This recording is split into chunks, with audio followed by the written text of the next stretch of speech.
welcome to LOA Today. I'm Walt Thiessen. With me today is longtime listener, poet laureate, and Taya Master Anne-Marie Young. This is your Daily Dose of Happy. We are so happy you decided to join us today. And happy Monday to everybody. As we here on the northeast coast of the U.S., we are digging out of the snow that is affecting the southwestern part of the country where our guest is from today. So if you're in the U.S. and you're digging out of the snow, welcome to the club. We're glad to have you here today. Are you getting any snow there, Anne-Marie? We've been getting a bunch of it here. We've just got lots of rain. Very grey, lots of rain. Which is fairly typical. So yeah, okay, that makes Pretty sense. much. Yeah. You don't get a lot of snow. No, well, we do in the UK, but where I live, we're in a dip. We hardly get anything. Okay. So they leave you out. Well, that's nice. You know, you can avoid shoveling. That's good. So we're joined today by Beverly Meyer, who is, she has a very unusual destination. She is part of what she describes as one of the most rare groups of people in the world. She is a board-certified clinical nutritionist. And we're going to learn more about that in a moment. Among other things, she is one of the founders of what's known as the Paleo diet. So this is going to be a very informative podcast that we're doing today. So Beverly, welcome. How are you doing today? We're glad to have you. Doing very well. Thank you for having me on. I love to share my stories and do what I can to help people feel more comfortable and happier in their bodies and lives. Well, why don't you give us a little bit of background? How did you end up doing this? I mean, you've been doing this. I think you were telling me you were doing it for over 40 years. I mean, it's a long time you've been doing this. How did you end up getting into this? I'm in my 70s now, and I became board certified as a clinical nutritionist, which is not a nutritionist, but became board certified in that in 1989. So I've been in practice for a really long time. Wow. But my own health journey started in the 70s when I was a college student, and had some issues come up that I was at Duke University, and had the Duke University Medical Center and all of that, and they were not able to help me, and really just weren't all that interested. And some friend of mine said, why don't you go see this person? He's not a doctor, he's kind of an unusual guy, but maybe go let him see what he can do. And that's when I worked with this person just at one time for an hour, 2 hours. And he was doing what we now call autonomic reflex testing or autonomic response testing. Sometimes we just call it muscle testing, which of course I'd never seen in the 70s. And in a very short period of time, he's like, oh, look here, let's try this. And just a couple of simple supplements and nothing exotic at all. And it helped my issue about 50-60%, which was, terrific. And that was my eye-opening experience that, wow, there are people out here who know things and unusual things, if not usual, but people that know things that aren't in the traditional medical field. So I've always then I became kind of an alternative health junkie. So it's a good thing. And to hear that, I didn't even know that muscle testing was a thing in the 70s. So, I mean, to hear your stories like, oh, okay, it goes back that far. I didn't know that. Yes, it goes back really far. And from Europe, it's where it came from. And, it was unusual having somebody do that. I didn't care. I'm like, whatever, just tell me what you see. And so since then, I've studied with 3 different schools of muscle testing, and have kind of made my own. What's the word when you join together various approaches and make my own way of testing people? Like a hybrid. Hybrid, thank you. And I've spent so much time working on my own health and working with so many different types of doctors and practitioners and modalities. And and then I had a career in big business for a while, and being a smart female in the 70s, when the word was first going out that women were supposed to be hired now, you can't all have all male businesses. Right. And I was interviewed and grabbed by several really good people. And then I ended up just making my own big company, big franchising business, but my health couldn't handle it. And so that's what really propelled me into more experimenting and more travel and more working with different things to see how I would react. And it's, you get really hooked on the fact that you're taking care of yourself, you're seeing something different, and something is changing. Wow, now I want more. So what else can I see and do that's going to help me and help me change? Yeah, that's a story that has played out over and over again here on the podcast. We've had hundreds of guests who have come through after having experienced something that was a challenge, even traumatic, sometimes a crash and burn at their end. And they came through the other end and they realized, wow, I've just discovered something really cool. And they want to share it with the world. And they want to keep learning more and more. And it just turns such people into the kind of person you've become, which is the healer who wants to heal everybody else along the way, which is a wonderful thing.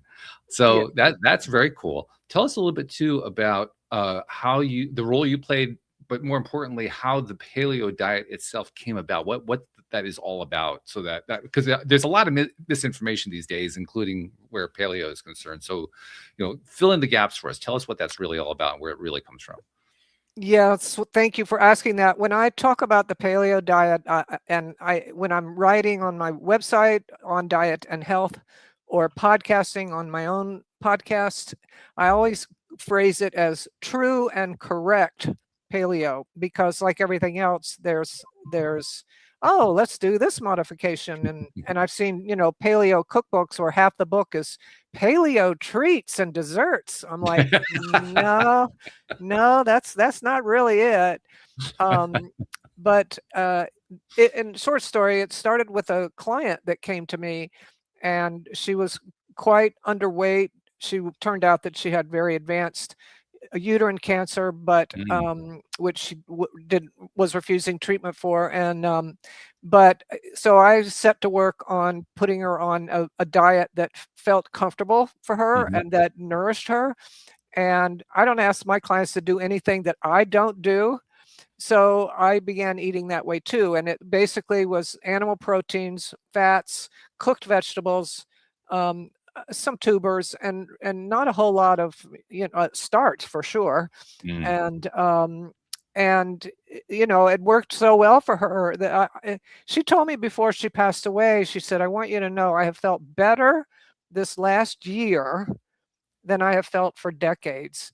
Wow. Even though she was dying. And but it worked so well for her, and I began teaching other people, let's not eat grains. And that's the core of paleo, primal, ancestral, biological, GAPS, the specific carbohydrate diet, my diet DVD, the diet for human beings.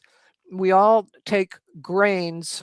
Number one, the grains go off the menu. So grains are the seeds of grass. They're grass seed. So wheat, rice, corn, oats, they're grass seeds. That's what they are. You plant them and they will grow. They're grass seeds. And humans did not evolve to bend over and graze. We don't look down to locate food. We look up to watch for motion. We're hunters. So hunters hunt by motion. There's a bird, there's a deer, there's a this.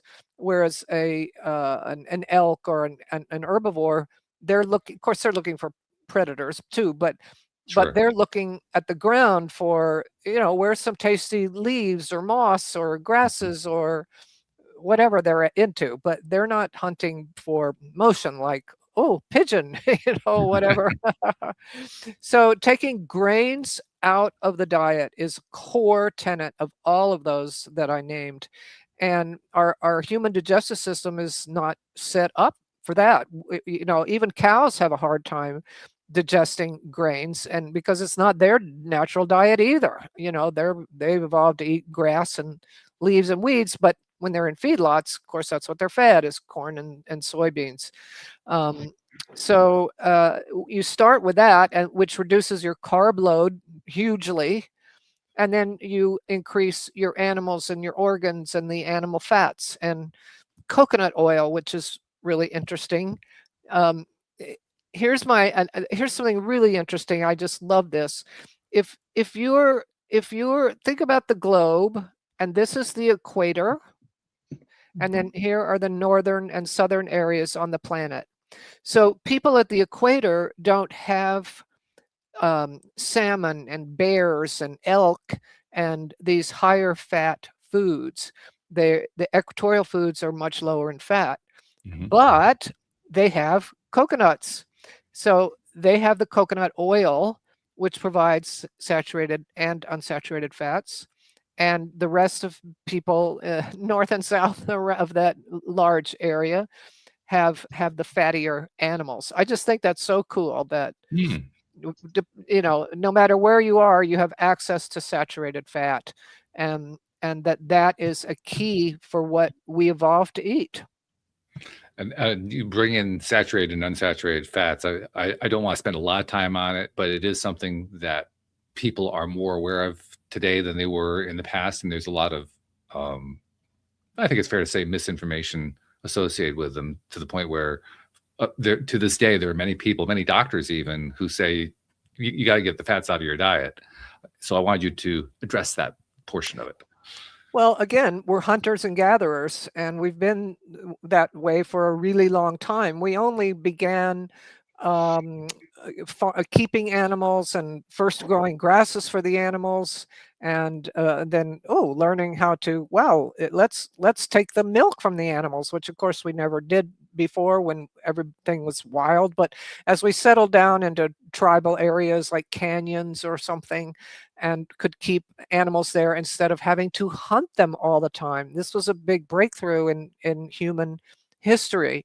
But that's unfortunately when we began eating the grains, because we were growing and gathering and handling them to feed the animals. So a lot of change going on. But so a fat is only as healthy as the animal or the coconut that it came from. That's number one. And then the fats that we did not evolve with ready sources were things like olive oil and avocado oil. So those are fine, but they're not the fats that we ate for hundreds of thousands of years. I mean, sure, you found an olive, you could eat it, but we weren't processing huge amounts of oil, and certainly not canola oil and corn oil and these really, really, really dangerously bad for us vegetables, not vegetables, they're not vegetables, the carbohydrate seed oils.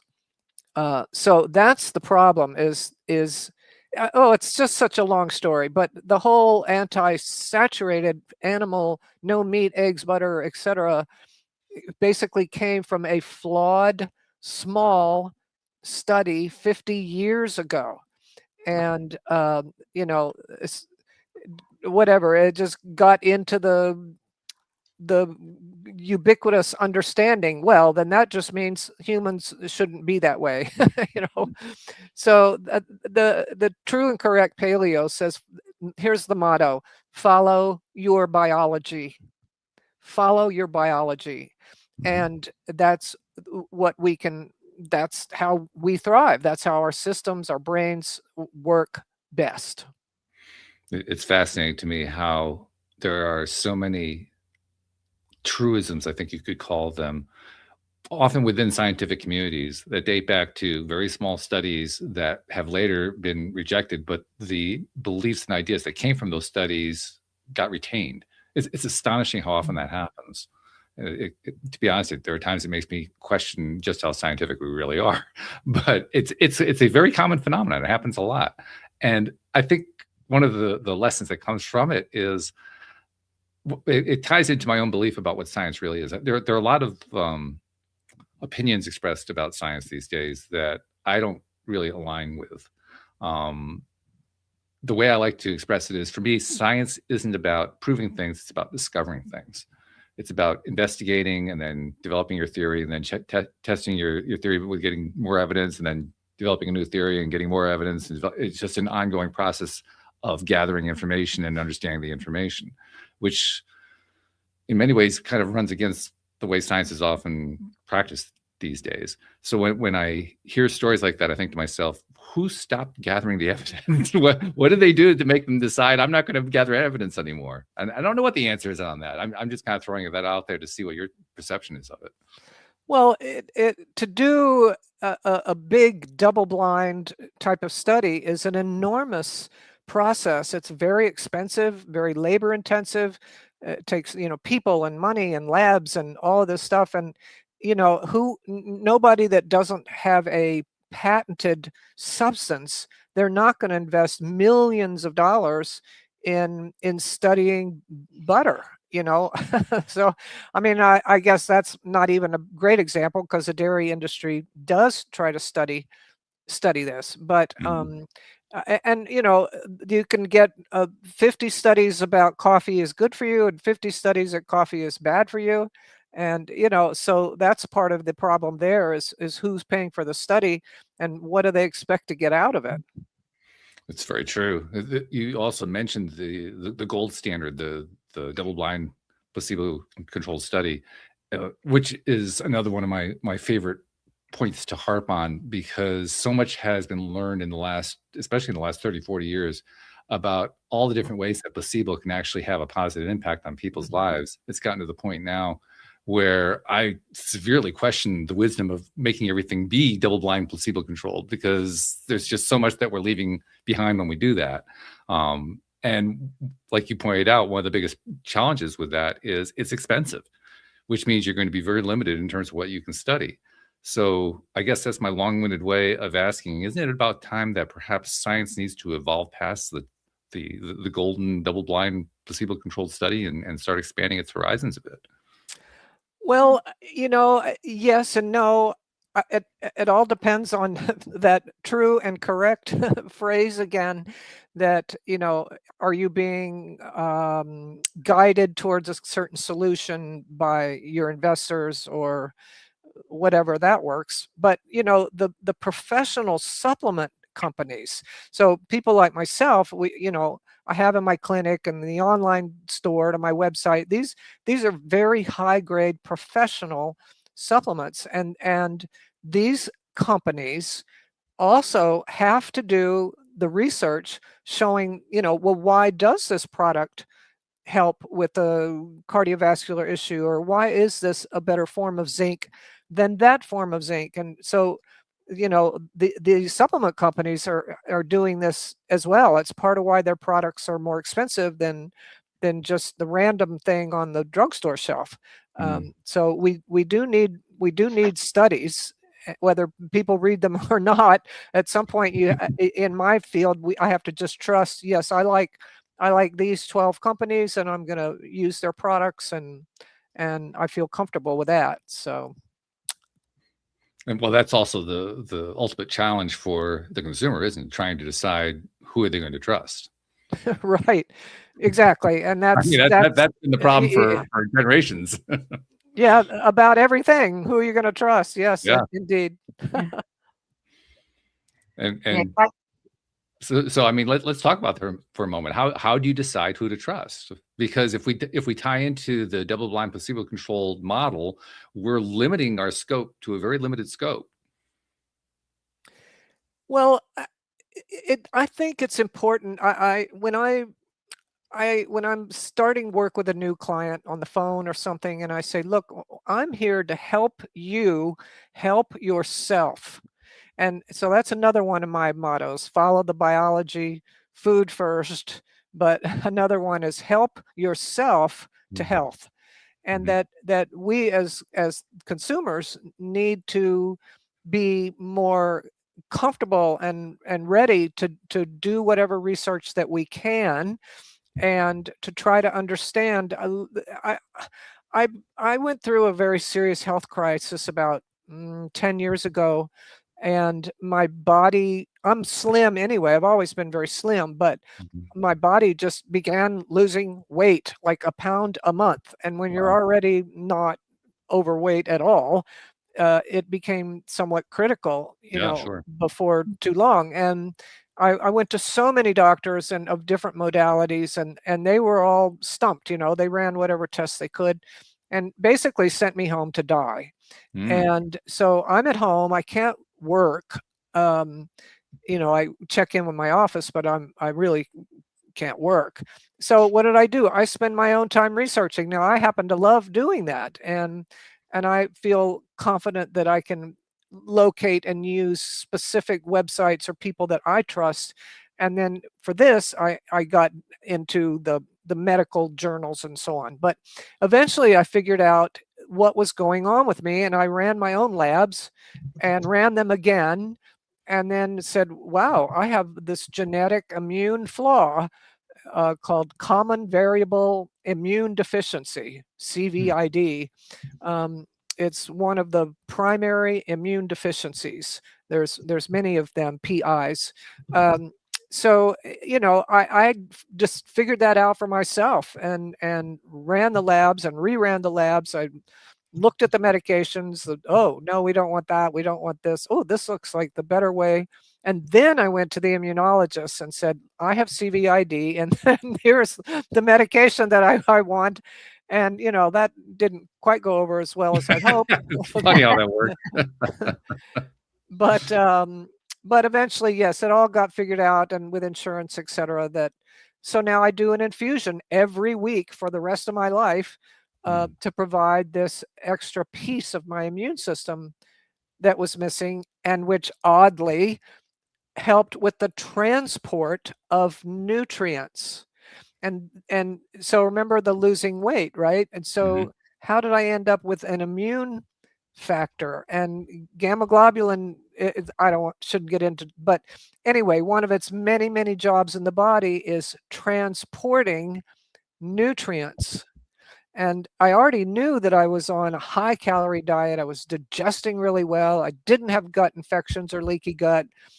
All of that was working great. So why am I losing weight? And that missing immune globulin, one of its many jobs is transporting nutrients. So it's like you've got a market full of produce, but no trucks to get it to the store. So anyway, so as soon as I got on that, I began to stabilize, and now I'm, better than ever. So, but research is the key. You got to trust yourself to research and stay off the miracle cure websites. You can identify them. And when you find people like my own website, it's huge. There's so much there that people say, oh, I like this man, or I like this person's approach. Well, go there to start your research and see who they've interviewed and what studies they reference. And that's how I do my work. And I can see how that would work for you. Emery, I'm curious, does any of this sound familiar? That you get a diagnosis from a doctor, or the doctor really can't give you a diagnosis, and you're having to kind of figure stuff out for yourself. You do your own research. Does any of that ring a bell? Yeah, absolutely. Because not everybody has access to the healthcare, or the healthcare just doesn't understand what the issue is. So going off and investigating it yourself, I find it very confusing, because I try and sort of learn a lot about diets and stuff, but I just keep hearing different things, and it's knowing where to go to get that really credible information. As somebody who's not from that background, I'd be interested to know. Well, the medical journals, when there's a lot of good data in the medical journals, and certain websites of practitioners that can be useful and give you clues where to go, and then you just have to kind of stay off the rest. I do a huge amount of work with the herpes virus, and it's like a mainstay of my website, which is years ago, my person helping me like, oh no, you can't write about the herpes virus. I'm like, why not? I contracted it in the 1970s, so I have no problem with talking about it. It's a virus like any other virus. Sure. But anyway, I forget the point I was going to make. Oh, so that it's become a huge part of my practice, because I get emails all the time from people saying, you're the first person I found that has been there, that sounds like they know what they're talking about, has information that makes sense and it's coordinated, and it's not just, oh, I found this website with one product that says it will cure this virus. I'm like, you know, you got to know that you leave that website. That's not where you need to be. You got to find professionals and dig into what they're saying and what they're up to. Emery, have you found yourself in a position of needing to do that kind of research? Not so much. I mean, I try to stick to a relatively healthy diet, but I'm vegetarian, so this is really new stuff to me. And it's quite interesting. Sort of the primitive side of it, and understanding, you know, the view from that, and not looking down. It's like, oh, like I eat a lot of downs, but I'm very I try and focus on proteins and stuff, and try and keep my body strong, because I do lots of weights and things. So it's really interesting to hear a different aspect of one I don't know.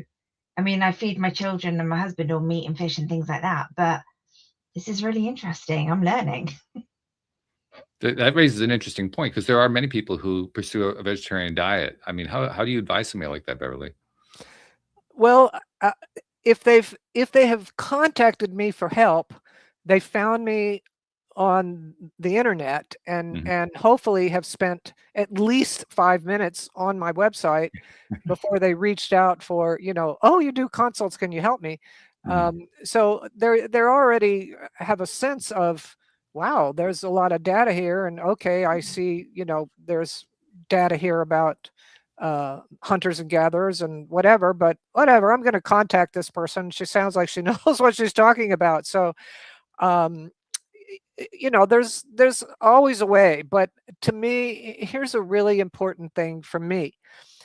I feel that when someone contacts me and they say, look, I have migraines or headaches every night, or I have this autoimmune disorder and migraines and headaches every night, and I'm going through menopause, I'm like, okay, well, we'll work on all of that. But to be clear, what you're asking me is, can you change the chemistry of my body, please? And it's a big question. When you go to a doctor for this problem, and then the next doctor for the next problem, and of course we know how that goes. Sometimes it's hit, sometimes it's miss.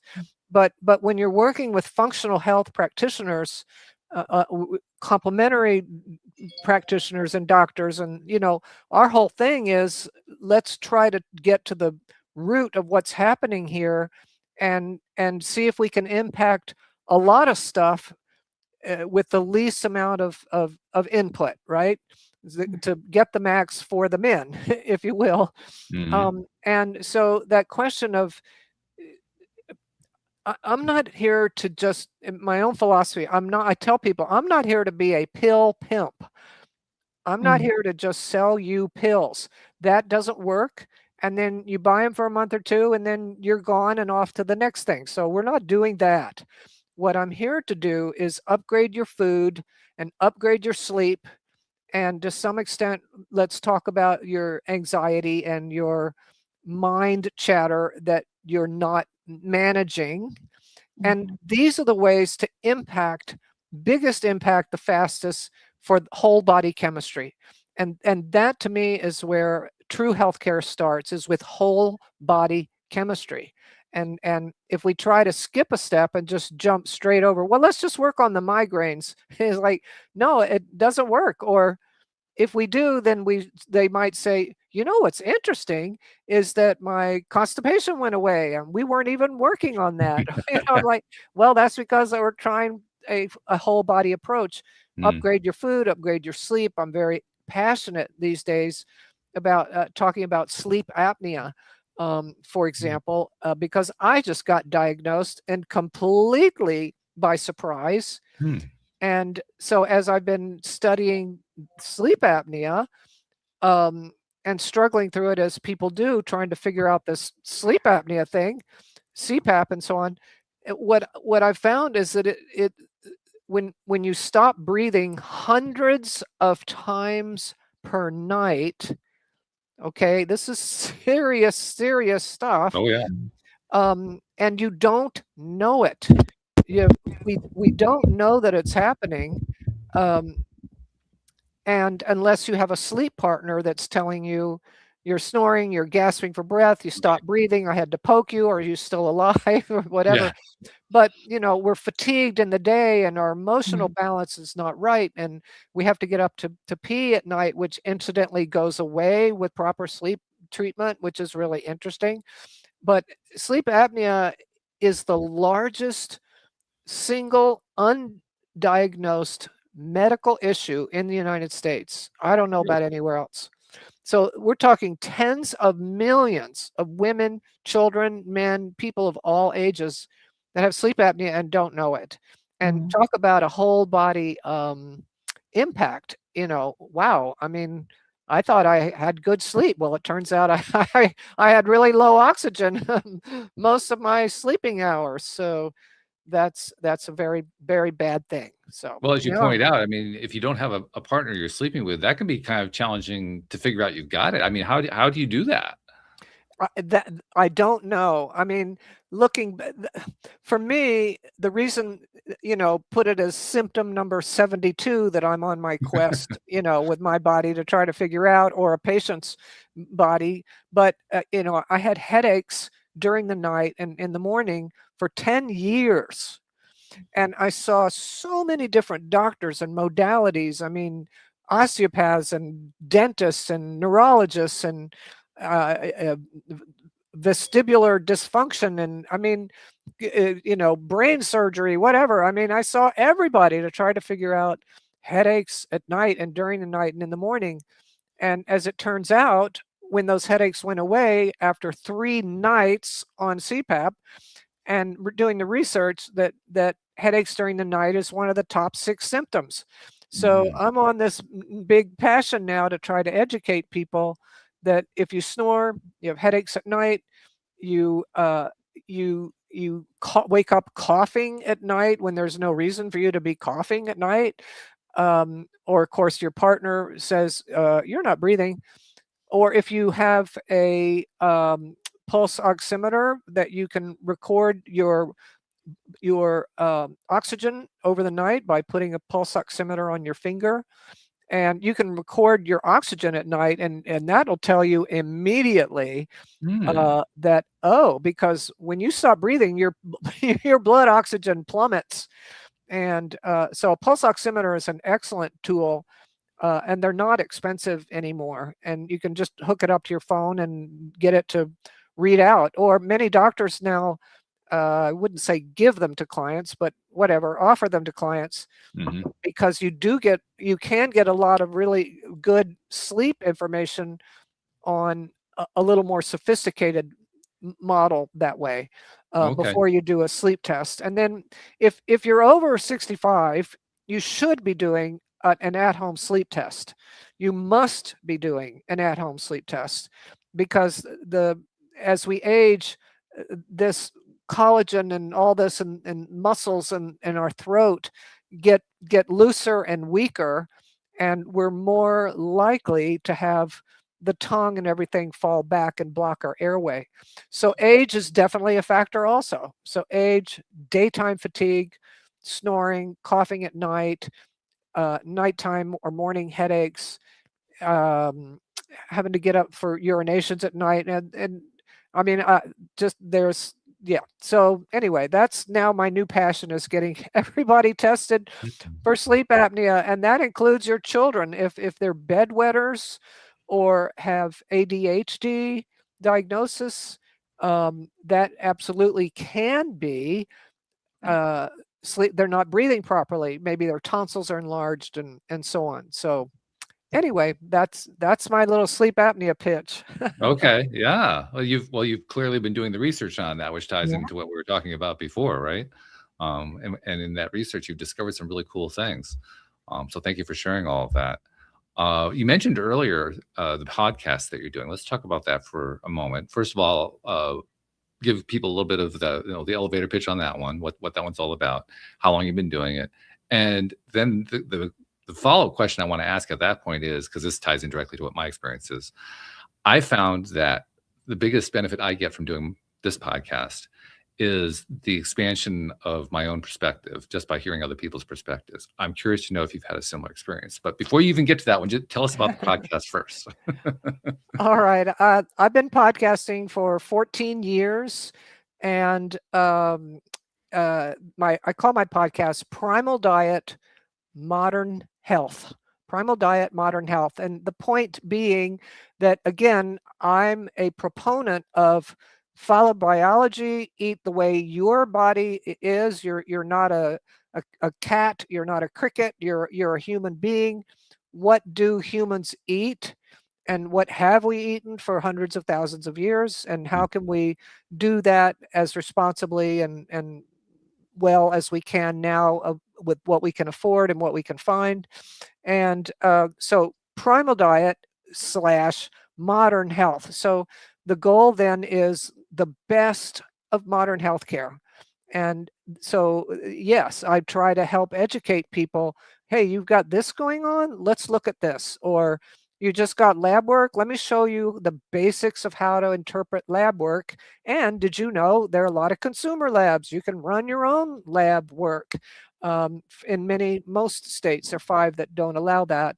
And so, for me, trying to coach people how to help find a better dentist that is very committed to not using mercury fillings, for example, and taking them out responsibly, and how to find better doctors and better health care, whether it's for food or your teeth or your feet, whatever it is, how to find the best of modern healthcare while you're addressing your chemistry with eating and drinking what we are meant to eat and drink. I drink only good water, so I haven't really had anything else to drink in decades. I'm just not interested, and so that's what we drank, and eventually we figured out how to ferment beverages, but I'm not going there. So but so that's Primal Diet, Modern Health, and there's a couple hundred episodes, and they're all, sometimes they have guests with books, and a lot of times it's just me talking about, hey, I've been studying sleep apnea. Let's talk about this. So, or here's how to ask your doctor to order the best blood work to check your thyroid. Here's what you want to order, and here's how you can approach your doctor to get the blood work run that you want. And that's a common problem, even when people have something they want, of how to get this across to your doctor so that they have a way to code it medically to justify why they ordered that test. So that's an important thing. And then here's a quick tip. Anytime you look at lab work, just basic blood work or complicated blood work or salivary testing, I do a lot of that for hormones, so salivary testing, not blood. But anytime you look at lab results, aim for the middle. That's another one of my mottos. Aim for the middle, yeah.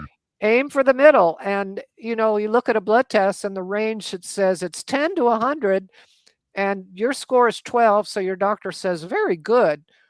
Well, now wait a second. I don't think 12 is good on a range of 10 to 100. I'd much rather be right smack on top of 57 or something. Thank you very much. So that really opens eyes for a lot of people that, wow, that number's been sitting right at the bottom of that range for 20 years. I'm like, well, you know what? We need to work on that. Interesting viewpoint. Yeah. Because numbers on medical results can be like a two-edged sword. On the one hand, they can be very informative and they can help you guide yourself. On the other hand, you can turn it into a mental storm where you're freaking out over the numbers. So there's like a balance in there, isn't there? Well, but yes, you're probably not going to be running cancer tests or something on yourself. I mean, probably a good idea. Yeah. Yeah, no, or AIDS tests or something that was going to be, problematic. You need to be with a physician, but lifeextension.com, for one, I'm no affiliate of mine, but lifeextension.com, they sell blood work very affordably. in all but 5 states. And they do that so that they can sell the life extension supplements. You know, you run a test and then you say, yes, I'd like a free consult. And then, you know, somebody gets on there and says, oh, well, you probably want some of our CoQ10 and some of our vitamin D. So that's how they make their money, is by giving you a reasonably good price on your blood work that may be a third or half of other what are called consumer labs. And Mm-hmm. there are consumer labs everywhere, where people can just walk in and say, hey, can you test my vitamin D, for example? Mm-hmm. But Life Extension does it efficiently and affordably, and you don't have to have a consult with them. But that's anyway, that's where I direct most of my clients to run their own labs. That's where I ran my own labs when I was trying to figure out why my body was starving itself. Mm-hmm. And you know, and also in my case, it kept that information out of the medical system. I didn't want to impact through the medical insurance system until I had more confidence about where I was going, because you know that you got to play that insurance game. I mean, I knew this was going to be an insurance issue because the medicine is extremely expensive. Mm-hmm. So I didn't want to. I wanted it to see if I'm going to fail the numbers before I went to the doctor to be diagnosed. Does that make sense? Yeah, I think I know what you're driving at. We're all to the point now where we realize it's no longer just a simple game of go to the doctor and then the insurance company pays the bill. It's become far more complex than that. And so, out of necessity, people have had to develop a number of different strategies in order to handle that scenario. You know, the overall scenario of dealing with the insurance-driven, pharma-driven medical establishment that we have today. I mean, you just have to do what you have to do in order to survive it. And that's just here in the U.S., not even counting what they're doing in the UK or anywhere else around the world. Well, and again, that's why I did a recent article and podcast on, you know, how to order thyroid tests, and it tries to explain exactly here.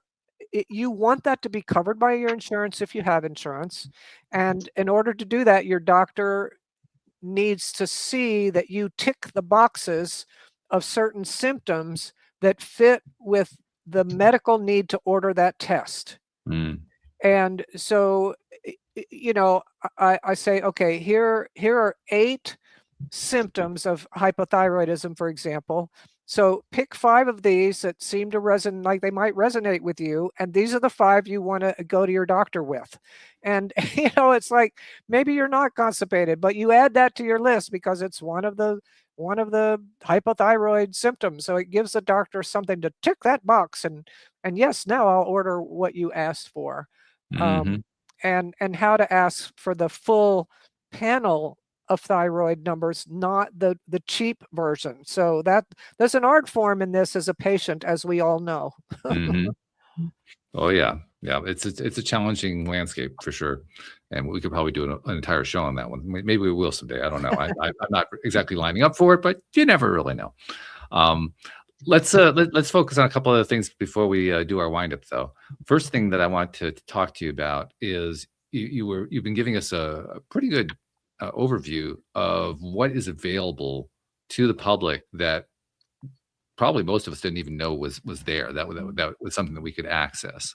You also mentioned, and just as kind of in passing, you mentioned there are 5 states where there are limitations on it. Can you name what those 5 states are? I'm not 100% sure. They're all in the Northeast. So Mhm. like maybe Pennsylvania, New York. There are a couple of them up there that they don't allow consumer labs, but the rest of the country does. And you know, you can just, if you're in Pennsylvania, whatever, you can just search consumer labs Pennsylvania, and if you you know, if they're not there, that's why. Or you can just pick up the phone and call Life Extension, say, can you order in Pennsylvania? I know I had one patient that was right near the border of another state, and the state they lived in was not one, but they could drive 40 minutes to the other state. Oh, okay, yeah. And then they were allowed to order their labs through Life Extension that way, Right. or anybody else. Like I say, there are plenty of other companies that do allow consumer labs. Yeah. And that, well, that's also part of the overall challenge of dealing with a medical landscape that has become so convoluted. I mean, you can literally spend hours, days doing this kind of thing, just trying to figure out where you're going to find what it is that you need for your particular situation. And of course, everybody's situation is different because everybody's unique. Everybody's got their own thing going on. So it's a challenging landscape to deal with. And I mean, I don't know if there's any clear answers on it, but it's important to mention that this isn't easy to do. It's important to take control of your own health, but you're taking on something pretty big when you're doing it. Well, yes, we are, and of course, you know, I like people to use my website. It's all there. It's all free. There's, you know, thousands of hours of work on there. I'll give another name for a website. I'm not affiliated with him at all, but for people that want solid science, not just like the quick tip biohack thing, which I'm very opposed to. You know, I'm like, no, let's get somebody that goes into this deeply. There's a practitioner named Chris Kresser, Chris with a C, Kresser with a K. And Chris has, he's very smart. He has a lot of podcasts, a lot of ebooks, a lot of materials. And, you know, recently I had a relative that was diagnosed with pre-dementia. So it's a field I don't know about. So I immediately went to Kresser's website to start seeing who has he interviewed. Oh, this guy. Oh, this guy. And then I go to his site and like, wow, this guy is, he is so far ahead of the rest of the neurological whatever. And, you know, anyway, he's a useful site that I can get good leads on of where I want to dig in. Mm-hmm. Okay. So good. That's helpful. Anne-Marie, I want to go back to what we were talking about earlier with you, because I'd asked you, had you found yourself having to investigate something like this? And I want to touch more on the challenges that are involved with this. Now, obviously, you haven't had to do a whole lot, but you mentioned, for instance, that you're a vegetarian. I imagine you've done some research along those lines. What kind? Tell us about, like, I mean, you're in the UK, so it's a different medical system. But tell us about the challenges that you've dealt with as you've kind of walked down that path. Oh, what, with being vegetarian or just with the medical system? Because there's a little bit of both. I mean, kind of tying them together. Well, I mean, to give you an example of, I was actually talking to a friend about it today, but to give you an example about, I went to the doctor just to find out more about HRT, because just wanted to know a bit more about it. And I was told, I don't really know anything about that. Go back, research, and come back, I'll prescribe whatever you want.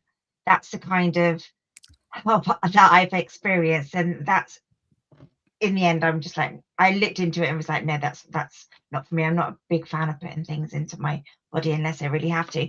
But being vegetarian, and then I'm vegetarian because I never liked meat. I just couldn't eat it when I was little, and when I found out what it was, I just didn't want to eat it. But you know, I don't preach to anybody. I make sure my family eat whatever they want. But so I'm being very careful about, like, I want to make sure, am I looking after my bones? Am I getting like the right proteins? Like I said, I've been looking into proteins a lot more since I've been working out, making sure that I'm getting my fruit and veg and, you know, leafy vegetables. This probably goes against a lot of what you say, Beverly, that this is just what I've looked into of what's out there for healthy vegetarian diets, which is quite interesting in hearing what you say is a completely different perspective. So it's got my interest. Well, as the quick tips version of anything to do with either hormones or bones, bioidentical progesterone and vitamin K2, those are where it's at. And I've got a lot of conversations on my website on diet and health, or the podcast, about vitamin K2. I'm actually one of the people that helped kind of break the story on vitamin K2. Wow. When I first started podcasting, that you never take vitamin D without K2.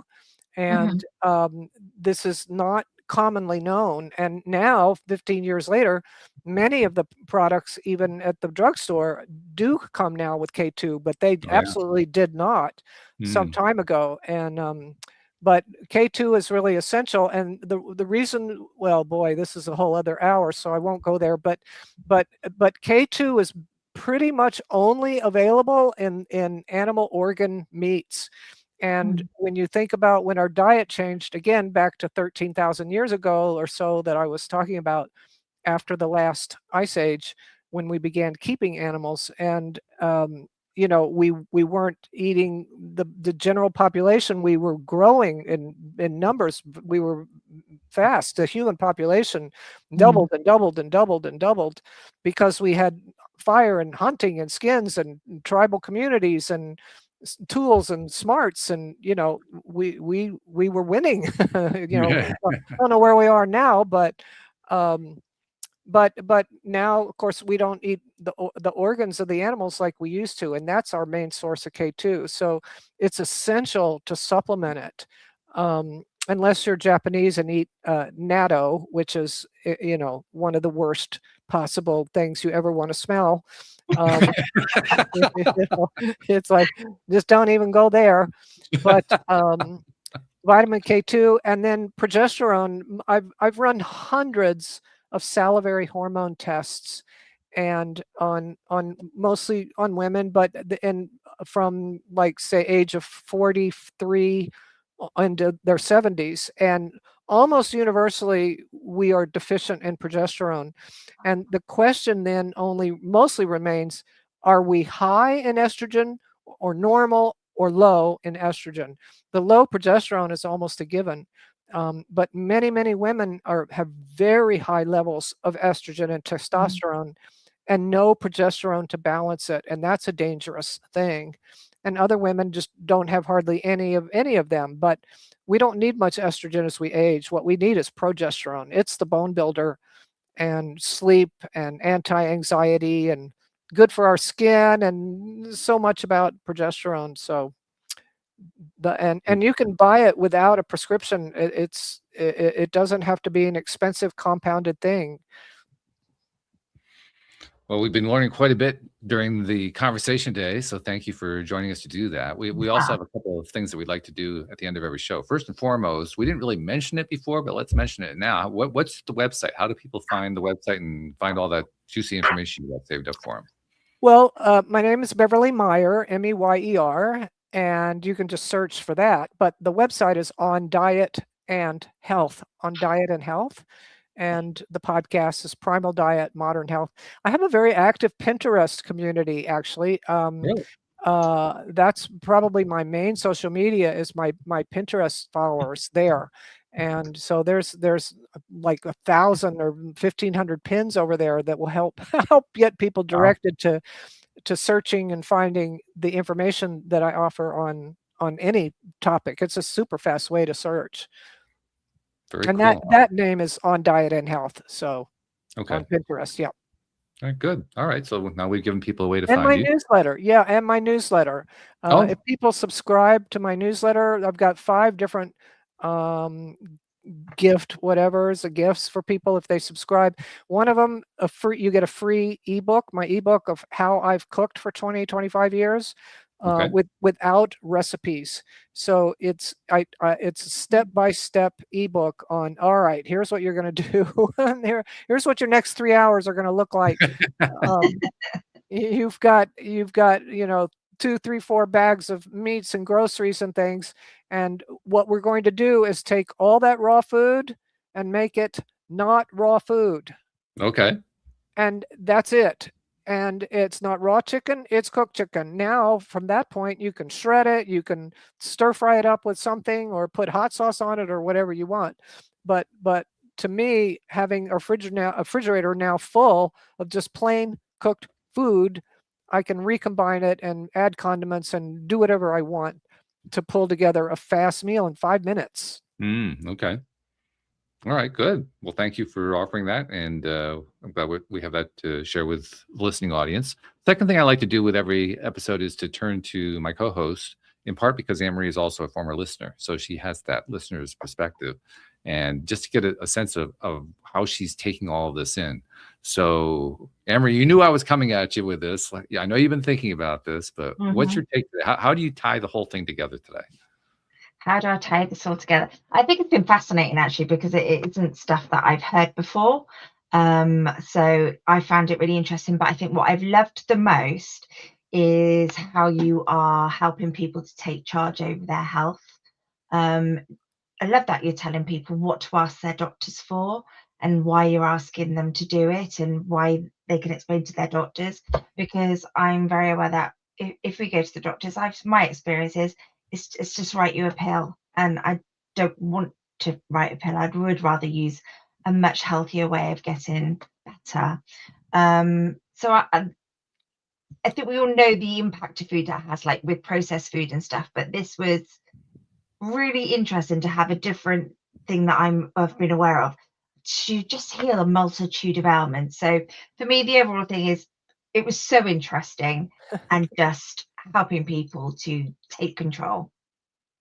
Excellent. All right. Good. So see, Beverly, you did your job. It worked. You got the message across. That's a good thing. Absolutely. You can give me any topic and I'll talk for 4 hours. There's no problem at all.